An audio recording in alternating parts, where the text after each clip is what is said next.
What's the first thing what pops in your mind when you think about studio portraits? Expensive lights, expensive camera, expensive modifiers, and overall a huge studio and expensive gear. But let me show you how you can create with two budget-friendly light options, a few modifiers, fantastic good looking portraits.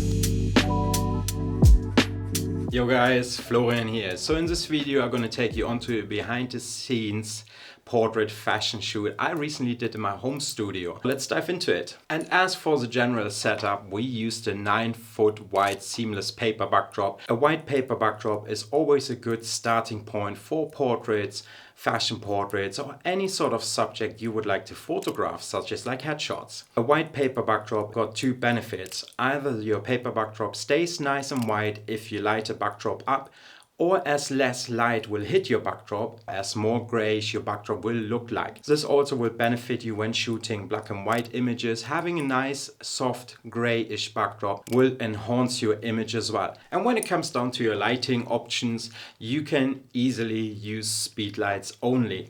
This speed light, the TT685, sells for roughly 120 quid on Amazon and runs off 4 AA batteries and produces roughly 60 watts of power output. Speed lights are easy to use, and we combined the speed light with the strip box and the grid, which measured 120 centimeters by 30 centimeters, and placed it slightly behind the model to create a bit of rim light on her shoulders to separate her from a background even further. Because the model wasn't standing meters away from a backdrop, we needed to create some separation with light. And for the main light, we used the Godox 8200 with a 55 centimeter Beauty Dish softbox.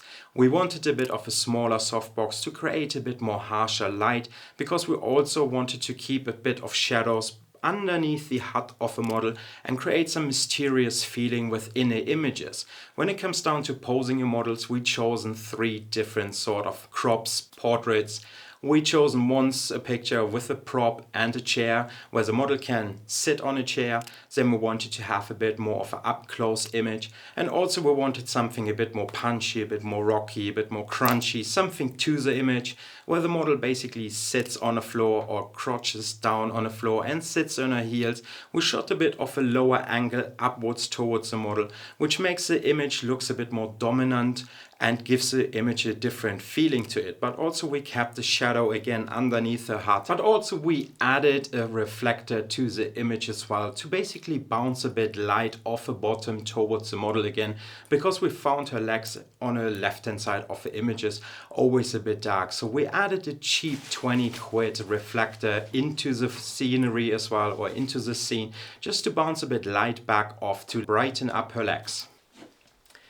And when it comes down to camera, a lot of people would like to know what sort of camera we used. In this case, we used the Sony Alpha 7 Mark IV combined with the 24-105mm f4 lens. When you shoot in a studio, your aperture really doesn't matter too much. Usually you want to have a bit of a smaller aperture or close down aperture to make your image as sharp as possible. So our settings being f8, ISO 800 by a shutter speed of 60ths of a second. Now you're probably gonna have a few questions regarding my ISO 800 and my shutter speed of 60ths of a second. My shutter speed of 60ths of a second still works fine and gives me a nice crisp image, because I'm using flash and freezing a moment, so I can drop my shutter speed below 100 as an example and still get a nice sharp image. ISO 800s might sound quite high to you, but yeah, the rule of thumb in a studio is you want to shoot ISO 100 to get the nicest, cleanest, best looking image possible.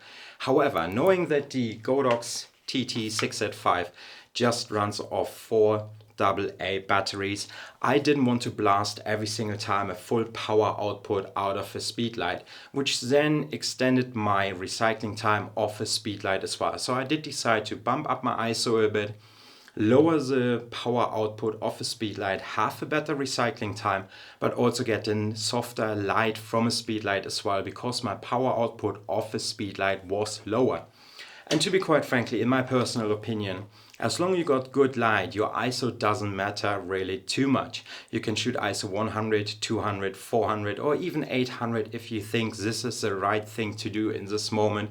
As long as your lighting is good, your ISO doesn't really matter too much, and you can easily shoot ISO 400, 800 and no one really will know. And with that said today, that's it. I hope you liked this behind the scenes and the images we created. And if you got any further questions, let me know in the comments.